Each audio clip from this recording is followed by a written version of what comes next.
తిరిగి BCN news కి స్వాగతం. విజయనగరం పట్టణ రైల్వే స్టేషన్ సమీపంలో పోలీసులు వాహనాల్లో తనిఖీలు నిర్వహించగా భారీగా గంజాయి లభ్యమైంది. ముందస్తు సమాచారం మేరకు దాడి నిర్వహించగా మహారాష్ట్రకు చెందిన ఒక వ్యక్తిని అరెస్టు చేసి అతని నుంచి 8 కిలోల గంజాయిని స్వాధీనం చేసుకుని నిందితుడిని రిమాండ్కు తరలించినట్లు one town CI B Venkatrao తెలిపారు.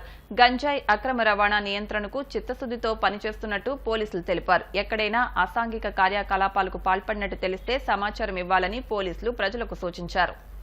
రాబడినటువంటి విశ్వసనీయమైనటువంటి సమాచారం ఏంటంటే రైల్వే స్టేషన్ దగ్గర ఒక ఇద్దరు వ్యక్తులు 2 బ్యాగ్స్తో అనుమానాస్పదంగా ఉన్నారు అని చెప్పి వచ్చిన సమాచారం మేరకు మా ఎస్ఐ హరిబాబు వెంటనే మధ్యవర్తుల్ని సెక్యూర్ చేసుకొని సిబ్బందితో కలిసి రైల్వే స్టేషన్ మన 2 వీలర్ స్టాండ్ నుంచి వస్తున్నటువంటి 2 వ్యక్తుల్ని అనుమానంతో ఆపి ప్రశ్నిస్తే వాళ్ళు మహారాష్ట్రకు చెందిన వాళ్ళకే తెలిసింది. అందులో ఒక ఆయన పేరు ఇంటూ అంబదాస్ షిండే అని, అతను మహారాష్ట్ర ఉస్మానాబాద్ జిల్లా. ఇంకొక అతను మైనర్. వీళ్ళిద్దరూ దగ్గర 2 బ్యాగ్స్తో ఉన్నారు. ఆ 2 బ్యాగ్స్ ఏంటి, ఎక్కడి నుంచి వస్తున్నారు ఏంటి అనేటప్పటికీ ముందు సరైనటువంటి సమాధానం చెప్పలేదు. తర్వాత వాళ్ళంతటి వాళ్ళే చెప్పడం జరిగింది. వారి దగ్గర ఈ 4 గాంజా ప్యాకెట్లు దొరికాయి, మొత్తం 8 కేజీలు.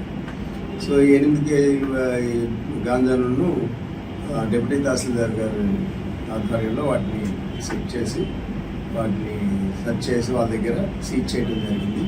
ఈ 8 కేజీలు వీళ్ళకి ఒక ఒరిస్సా నుంచి ఒక వ్యక్తి తీసుకొచ్చి అప్పచెప్పాడని చెప్తున్నారు. అతన్ని ఇంకా పట్టుకోవాల్సి ఉంది. వీళ్ళకి కూడా గాంజా తాగే అలవాటు ఉంది. వీళ్ళు ఇక్కడ నుండి తీసుకెళ్ళి కేజీ సుమారు 5 నుంచి 10,000 రూపాయల దాకా అక్కడ చిన్న చిన్న ప్యాకెట్లు వేసేసి అమ్ముకుంటారు. వీళ్ళు తాగడానికి కూడా వీళ్ళకి ఉపయోగపడుతుంది అనమాట. సో ఇది ఒరిస్సా నుంచి వీళ్ళకి తీసుకొచ్చి అప్పచెప్పారు. వీళ్ళు ఇక్కడి నుంచి ఏదో కోనార్క్ ఎక్స్ప్రెస్లోనే దేంట్లోనే వీళ్ళు వెళ్ళటానికి అని చెప్పి టిఫిన్ చేద్దామని వచ్చినప్పుడు వీళ్ళు మనకు పట్టుబడ్డారు. సో వీళ్ళిద్దరిని మైనర్ని తర్వాత ఇతన్నేమో అరెస్ట్ చేయడం జరిగింది. మైనర్ని అదుపులో తీసుకొని వీళ్ళిద్దరిని కోర్టుకి ముందు ప్రొడ్యూస్ చేస్తున్నాం. దీంట్లో ఎస్ఐ హరిబాబు ఇతర సిబ్బందిని చాలా చెక్కింగ్గా పట్టుకున్నందుకు అభినందిస్తూ ప్రజలందరికీ మా విజ్ఞప్తి ఏంటంటే, ఇలాంటి సమాచారం ఉంటే మాకు వెంటనే తెలియజేయండి. మీ వివరాలు గోప్యంగా ఉంచుతాం.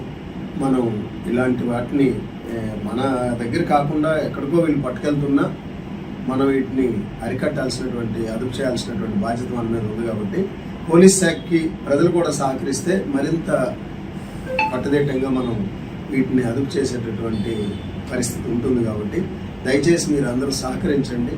ఖచ్చితంగా మనం ఇలాంటి రవాణా జరగకుండా అడ్డుకునేందుకు అవకాశం ఉంటుంది. కాబట్టి మాకు సహకరించమని ప్రార్థిస్తున్నాం. చిత్తూరు జిల్లా పలమనేరులో జరిగిన కాంగ్రెస్ పార్టీ రాష్ట్ర అధ్యక్షురాలు షర్మిల సభలో ఒక్కసారిగా కలకలం రేగింది. పలమనేరు కాంగ్రెస్ ఎమ్మెల్యే అభ్యర్థి శివశంకర్ ప్రసంగిస్తూ ప్రచార వాహనం నుంచి కింద పడిపోయారు. దీంతో షర్మిలతో పాటు అక్కడ ఉన్న వారంతా అవాక్కయ్యారు. వెంటనే కాంగ్రెస్ శ్రేణులు బౌన్సర్ల సహాయంతో ఆయన వాహనం ఎక్కి తన ప్రసంగాన్ని కొనసాగించారు. అయితే ఎలాంటి ప్రమాదం తలెత్తకపోవడంతో అంతా ఊపిరి పీల్చుకున్నారు. కొంతమంది వైఎస్ఆర్సీపీకి పోయినారు, కొంతమంది టీడీపీకి పోయినారు. మళ్ళీ మా హక్కు వచ్చిందానికి అందరూ కాంగ్రెస్ వచ్చినారు.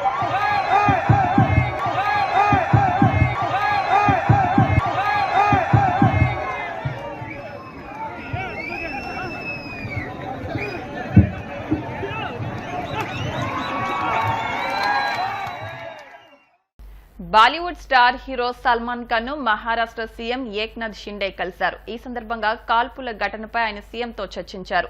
సల్మాన్ ఖాన్ ఇంటికెళ్లిన ముఖ్యమంత్రి భద్రత గురించి అడిగి తెలుసుకున్నారు. ఫైరింగ్ ఘటనపై పోలీసులు తీసుకున్న చర్యలపై సల్మాన్ తో మాట్లాడారు. దీనికి సంబంధించిన వీడియో సోషల్ మీడియాలో ఇప్పుడు వైరల్ గా మారింది.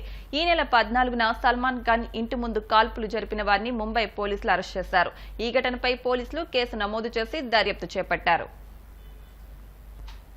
బోయపాటి శ్రీను దర్శకత్వంలో బాలకృష్ణ హీరోగా చేసే ముందు ముఖ్యాంశాలు మరొకసారి.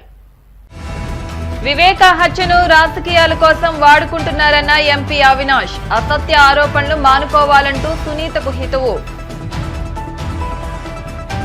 చట్టాలపై పోక్సో కోర్టు న్యాయమూర్తి వెంకటేశ్వరరావు అవగాహన, నేరాలకు పాల్పడి జీవితాలను నాశనం చేసుకోవద్దంటూ హితవు. వాడపల్లి వెంకటేశ్వర స్వామి ఆలయంలో ప్రత్యేక పూజలు, స్వామిని దర్శించుకుని తరించిపోయిన భక్తజనం.